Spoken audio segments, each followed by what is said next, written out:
எல்லாருக்கும் வணக்கம். இன்னைக்கு நம்ம பார்க்க போற விஷயம் ரொம்பவே ஸ்பெஷல். அகண்ட ஜோதியோட டிசம்பர் 1946 இதழிலிருந்து தான் இந்த ஞானத்தை நாம எடுக்க போறோம். இதோட ஆழமான கருத்துக்களை நமக்கு கொடுத்த பரம பூஜ்ய குருதேவ் பண்டிட் ஸ்ரீராம் சர்மா ஆச்சாரியாஜிய ஒரு நிமிஷம் மரியாதையோட நினைச்சிட்டு இந்த உரையாடலை நாம ஆரம்பிக்கலாம்.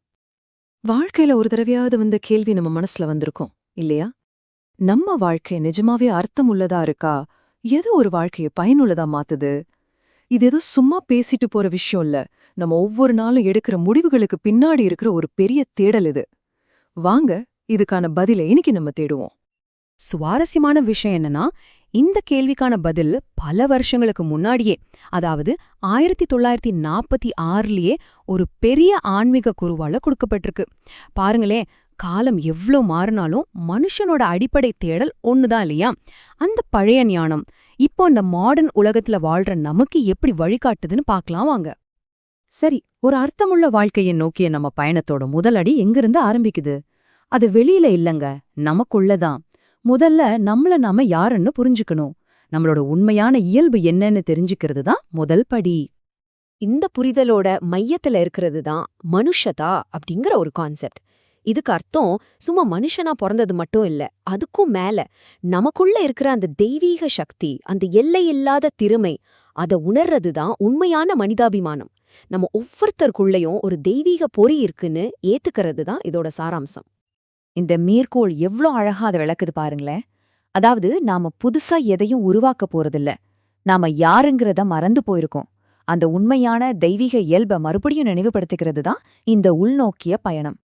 ஓகே, இப்போ நம்மள பத்தி ஒரு புரிதல் வந்துருச்சு. அடுத்த ஸ்டெப் என்ன? அந்த அறிவை எப்படி செயலுக்கு கொண்டு வர்றது? நமக்குள்ள இருக்கிற அந்த புரிதலை நம்மளோட அன்றாட வாழ்க்கையில எப்படி வெளிப்படுத்துறது? அதுதான் நம்ம பயணத்தோட அடுத்த கட்டம். இதுக்குதான் இந்த 4 சக்தி வாய்ந்த தூண்கள் நமக்கு வழிகாட்டுது. 1 தன்னலமற்ற சேவை, அதாவது சேவா. 2 தார்மீக ஒருமைப்பாடு, அதாவது தர்மம். 3 தினசரி சுயபரிசோதனை, அதாவது சாதனா. 4 அசைக்க முடியாத நம்பிக்கை, அதாவது ஸ்ரத்தா. இதெல்லாம் வெறும் வார்த்தைகள் இல்லைங்க, ஒரு நோக்கமுள்ள வாழ்க்கைய கட்டுறதுக்கான அஸ்திவாரம் இது. இந்த 2க்கும் உள்ள வித்தியாசத்தை பாருங்க, எவ்ளோ பவர்ஃபுல்லா இருக்கு. சுயநலமா செய்யற ஒவ்வொரு வேலையும் ஒரு சங்கிலி மாதிரி நம்மளோட ஈகோ கூடவும் அதோட விளைவுகள் கூடவும் கட்டி போடுது.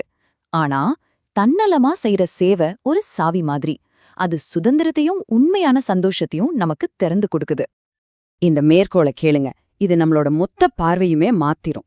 இந்த உலகம் எனக்கு என்ன தரும்னு கேட்காதீங்க, ஒரு உன்னதமான ஆன்மா என்ன கேக்கும்னா, இன்னைக்கு என்னோட கைகள் இந்த உலகத்துக்கு என்ன நல்லதை செய்ய முடியும்னு கேக்கும். பாத்தீங்களா, எனக்கு என்ன கிடைக்குங்கிற கேள்வியிலிருந்து நான் என்ன குளுக்க முடியும்னு கேட்க ஆரம்பிக்கும்போது நம்ம வாழ்க்கையோட அர்த்தமே மாறிடும். சரி, நம்மள நாம புரிஞ்சுக்கிட்டு நேர்மையான வழியில செயல்பட்டா அதோட ரிசல்ட் என்னவா இருக்கும்? அதுதான் நம்ம பயணத்தோட இலக்கு. நோக்கமும் உண்மையான உள் அமைதியும் நிறைஞ்ச ஒரு வாழ்க்கை. இந்த வழியில போனா நமக்கு என்ன கிடைக்கும்? முதல்ல, எந்த கஷ்டம் வந்தாலும் அதை சந்திக்கிற ஒரு தைரியம் வரும். அசைக்க முடியாத ஒரு உள் அமைதி கிடைக்கும். குறையாத மனநிறைவும் சந்தோஷமும் நம்ம கூடவே இருக்கும். நம்ம வாழ்க்கையோட நோக்கம் என்னங்கிறதுல ஒரு தெளிவு பிறக்கும். கடைசியா அந்த தெய்வீக சக்தியோட ஒரு ஆழமான தொடர்பு ஏற்படும். இங்க ஒரு அற்புதமான விஷயம் இருக்கு. வாழ்க்கையோட உண்மையான நோக்கங்கிறது ஏதோ பெரிய பெரிய சாதனைகள் பண்றதுல இல்ல, அது நம்ம ஒவ்வொரு நாளும் கவனமா செய்யற சின்ன சின்ன நல்ல செயல்கள்ல தான் இருக்கு. இதனாலதான் இது நம்ம எல்லாருக்குமே சாத்தியம்னு சொல்றோம்.